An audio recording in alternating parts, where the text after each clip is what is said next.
Well, it's quite obvious that today is a special episode, being our 100th episode. And for a podcast that's dedicated to dispelling the myths of health, fitness, and wellness, what better way to celebrate our 100th podcast than sharing with you the true fountain of youth today on the Personal Edge Fitness Podcast. Welcome to the Personal Edge Fitness Podcast with Garrett Williamson. Health, wellness, exercise, nutrition, and a whole lot more.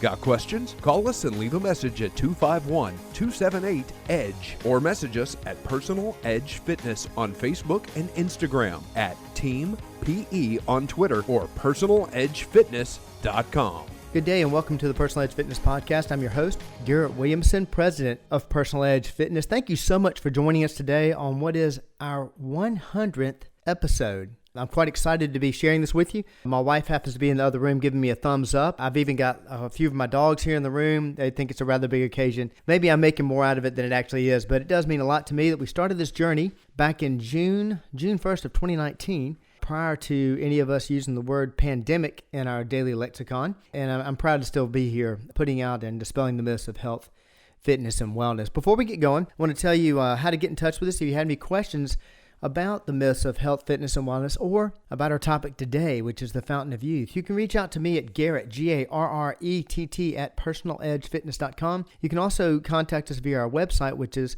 of course, personaledgefitness.com, and also our Facebook page, which is Personal Edge Fitness. Feel free to give us a call, either our Mobile location or our Eastern Shore location. Mobile at 251-341-0927, or contact us at our Eastern Shore location, which is 251-651-0927. Just a reminder of what we do. We are a one-on-one and two-on-one personal training facility. Happen to be the top personal training facility in the Southeast because we have the most qualified staff in the Southeast. And if you're not in our area, hey, that's not a problem whatsoever. Not only do we do in-person at our facility, both Mobile and one on the Eastern Shore in Daphne, but also we do home personal training, and we also offer online personal training. We have clients that are located throughout the nation that we work with online, and we're more than glad to share our expertise with you also. I'm quite excited to be doing this, and I thank those of you that have liked and shared the show, that have been fans of it, that have been following me along all this time. I was quite surprised when I spoke to Ron Foster, Pablo, who actually puts together all my podcasts and has helped me get started on this journey and continues along with me, which I greatly appreciate, that tell me that most podcasts don't make it this far. And I was kind of surprised by that because I've thoroughly enjoyed this journey, and I really appreciate the feedback that I've gotten, the questions that we've received, and the input we've received from several different individuals. So, but to give you a quick recap of what we've done on dispelling the myths of health, fitness, and wellness. As you well know, I'm a personal trainer and have been for 31 years. I have a bachelor's degree in exercise science. I have a master's degree in fitness management, and I run the number one personal training facility in the state, and it's also the number one in the Southeast. I'm quite proud of that. I started this podcast because of all the myths that are out there concerning health, fitness, and wellness. Things that would just drive me nuts. Make me, in my man, make me angry. I have a Vistage member. Many of you know I'm in a business group called Vistage International, and I have a Vistage member that's nice of him to call my anger that I have for this a passion. A passion for it. But there's so many myths out there that are leading people down the wrong way, and that's the whole reason we started the podcast. Now, if you remember our first episode, we discussed, and this stands true today, and I'm so proud that what I've been telling people for over 30 years now, it's still true today. That is no different in the podcast. Back on June 1st of 2019, the first podcast is what everybody's goal was. It was called The Lowdown on Wellness, is what everybody was actually interested in, and it's true. It's exactly what everybody's seeking. Everybody's seeking their own level of wellness. That was our first podcast. Now, over the 2 years now, we've gone over quite a bit. We've gone over the level of wellness. We've touched on several different myths. A myth of metabolism, the fact that it's a commonly held belief that our metabolism slows because of time passing on a calendar. Nothing could be more of a lie than that. We talked about simple things like stretching before exercise that we've learned back in a study that was done by Mike Bracco from the Canadian Institute of Hockey, talking about not stretching before working out. We've dispelled that myth. That was actually a myth that we've lived for many years, and he came out with that research. I actually was introduced to it in 2014. The research actually was completed before that. Simple things like that. We've done a few series on some huge, monstrous myths, the lie of food, the ridiculous concept that there's good food and bad food, and that we're supposed to be afraid of certain foods, and with a lie that started back in the 1950s and is still perpetuated today. And of course, we covered what is my mantra, what is one of the reasons I was put on this earth, and that is, of course, LOA, the lie of aging, the ridiculous, idiotic concept that we deteriorate simply because time passes on a calendar. I'm going to remind you folks, there is not one clinical study that proves that time passing on a calendar and time passing on a calendar only causes us to deteriorate. It's a lie. Please don't believe it. And I appreciate you being a fan of the show. I appreciate you listening to this. You obviously heard me say that many times, and I will let you know in our 100th episode, I'm going to say it a lot more, that's for sure, until hopefully we can get people to stop believing this ridiculous lie. I thought today, for the 100th, I was talking to Ryan. Ryan told me, it's your 100th episode. You need to do something. You really need to do something big. And I agreed with him. I was proud that it was my 100th episode. And I thought, I've talked about the lie of aging. I've talked about aspects of each part of it. But, I've never really discussed what is the real fountain of youth. Now, that phrase is thrown out a lot. There was a place in our hometown named Fountain of Youth. It was a restaurant and whatever, and I think it may have closed. I'm not happy about that by any means, but it's amazing how often we throw out that phrase, just to grab people's attention. This new supplement that has all kinds of nutrients that you're supposed to get from vegetables. It's the Fountain of Youth. No, it's not. I mean, it may be good for you and what have you, don't get me wrong, but it's not the Fountain of Youth.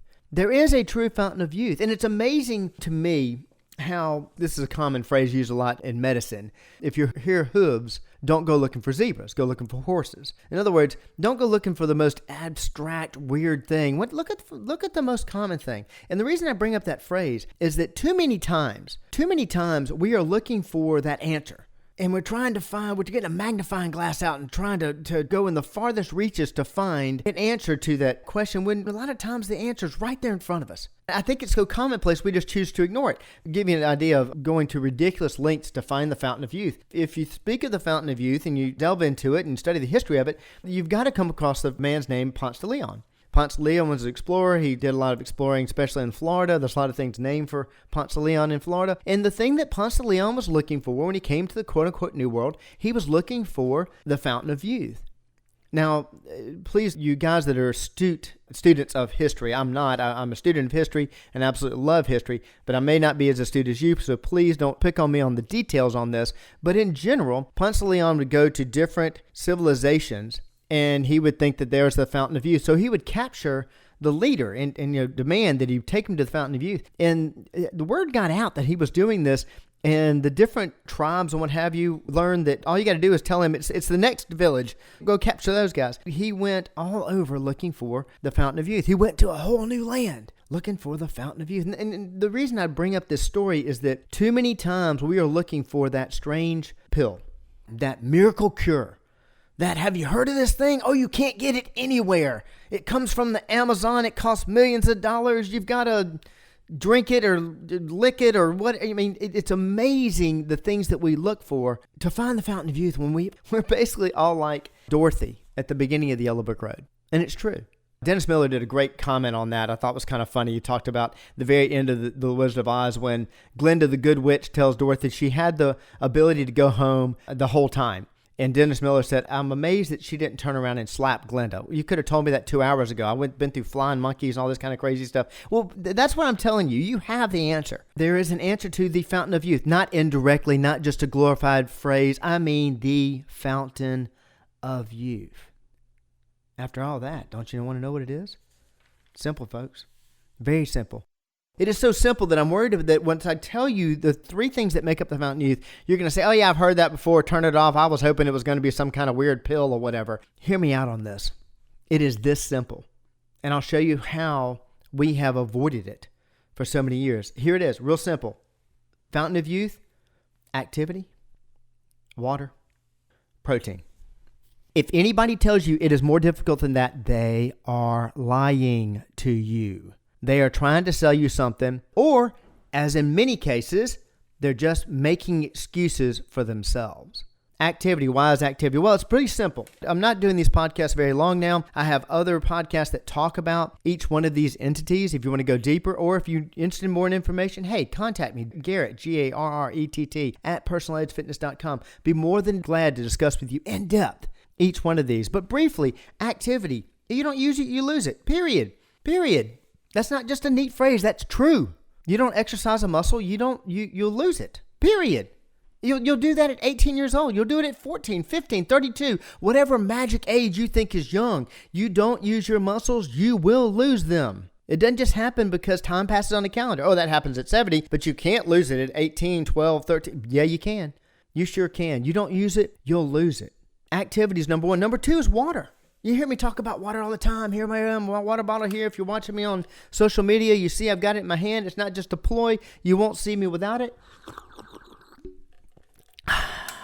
The greatest fitness advice I can give you, drinking 100 ounces of water every single day. Water increases brain function, it increases energy level, it increases liver function, kidney function. We can go on for days. The first thing I ever ask any client when they come in and tell me they've got an ailment, I'm going to ask them, how much water have you had? It's amazing how much that controls. And every product made for the body, for anybody 40 years and over, I promise you it's got either moisturizing or it's got hydration in it. And the reason it has that is because we don't drink enough water. Number three, the final one. There's only three. I mean, this is so easy. The third one, protein. Protein. The reason I say it so many times is the fact that people talk about fruits and vegetables, and I think those are wonderful. Don't get me wrong. They'll talk about eating just a salad or they're just eating fruit or something like it's a badge of honor. We should feel that way about protein. Why? It's very simple. Without protein, you cannot build muscle. You can't maintain muscle. You won't keep muscle. Your muscle will go away, period, end of story. Without it, it will go away. Why is muscle important? Well, you lose your function. You basically lose your life, period. That's it. It's that easy. Activity, water, protein. I'm going to go a little deeper in the myth that we believe about how much we need of each one of these things. This is how bad it's gotten. The tool that we use to measure is skewed. You know, if you're using a measuring tape and you're trying to get accurate measurements, you're doing as best you can with that measuring tape, but you find out the measuring tape itself is off. Well, how accurate are you going to be? And here's what I mean. Activity? The CDC recommends that regular activity, measurement of regular activity, how much activity are you getting in a day? The regular amount of activity that everybody needs is 2.5 hours of sustained cardiovascular effort a week. That's wrong. That measuring tape is so skewed. And here's why I say that. You can do cardiovascular activity all you want. If you're going out and you're walking a sustained effort for 2.5 hours a week, you're not doing anything for your shoulder muscles. Nothing. You're doing nothing for your chest muscles. Nothing. The sad thing is that so many people think that they're actually doing something for the leg muscles, and actually you're not. You really aren't. You're doing any kind of resistance training in order to maintain that muscle. And it's amazing because I'm going to give you some percentage here that will scare you. Less than 20% of the people in our country work out, according to the CDC, on a regular basis. So not even meeting that ridiculous minimum requirement, which still does not cover all aspects of health, fitness, and wellness, or all aspects of the body, or all muscles. We're not even trying to cover that, and less than 20% of people even do that much. How about water? I've done this before. I've told you CDC. I've told you that the ADA, American Dietary Association, the AMA, American Medical Association, Harvard Medical, Stanford Medical, Pritikin, Mayo Clinic, Cooper Clinic. I can go for days. Every single one of those recommend at least 100 ounces of water a day, every day that ends in a Y. Less than 22% of people drink enough water a day. And I argue that percentage is actually too high. But less than 22% of people are drinking enough water a day. Therefore, the majority of the nation is walking around dehydrated. What if the majority of cars drove around with too little oil? Well, that's an easy one. They would deteriorate. We would tear them up. Guess what? That's what we're doing when we don't drink enough water. That's why you can't remember your friend's name that you've known for 40 years or whatever. Your brain function goes down. It's because we're not drinking enough water. Less than 22% of people drink enough water. And protein? This one we come close. According to the research I've found, I'll argue these numbers are lower because in my personal research of asking and talking to people and getting the idea of what they've had to eat in the last week or what have you, I find it to be less than this. But they're saying under 50% of Americans eat enough protein. And that number goes even lower, goes below 20% when you get 60 and above, that eat enough protein. If you don't eat protein, forget about building muscle. I mean, forget it. I got too many people that I don't want to build. I just want to stretch and stay flexible. I'm not. Okay, fine. You still have to maintain it. So if you're not eating enough protein, you will not maintain muscle, period, end of story. I don't care what you think your body's made of. Now, you hear my passion coming out as I'm talking about this. Actually, this is actually wonderful news. I was asked by a client, this is a question he poses to me quite often, and I greatly appreciate him asking this question.